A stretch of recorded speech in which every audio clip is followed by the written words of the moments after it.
వైఎస్ఆర్ కాంగ్రెస్ పార్టీకి సంబంధించి మరొక కుంభకోణం ఆనాటి ప్రభుత్వంది కొత్త కుంభకోణం వెలుగులోకి వచ్చింది. ఇది చెత్త పోసే డంపింగ్ యార్డులకి భారీ ఎత్తున ఖర్చు పెట్టారని, ఇందులో తణుకులో డంపింగ్ యార్డు కోసం 339 కోట్లు, అలాగే టీడీఆర్ బాండ్ల మాటున ఎకరాకి 42 కోట్ల చొప్పున టీడీఆర్ బాండ్లు చెల్లించి తణుకు మున్సిపాలిటీలో చెల్లించారని, ప్రణాళిక ప్రకారమే తణుకు టీడీఆర్ బాండ్ల కుంభకోణం జరిగిందన్నటువంటిది ప్రధాన ఆరోపణ. దీంట్లో ప్రధాన సూత్రధారి పులుపు అనిల్ కుమార్ అట. అప్పటి మంత్రికి అనుసరణలో చక్రం తిప్పారు పులుపు అనిల్ కుమార్. అధికారులతో కలిసి బాండ్ల కుంభకోణానికి రంగం సిద్ధం చేశారు. 2021 నవంబర్లో టీడీఆర్ బాండ్ల కుంభకోణానికి రూపకల్పన జరిగింది.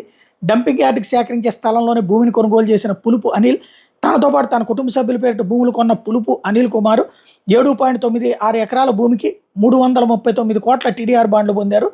బాండ్ల కుంభకోణం మీదన ఏసీబీ విచారణకి గత వైసీపీ ప్రభుత్వం ఆదేశించింది.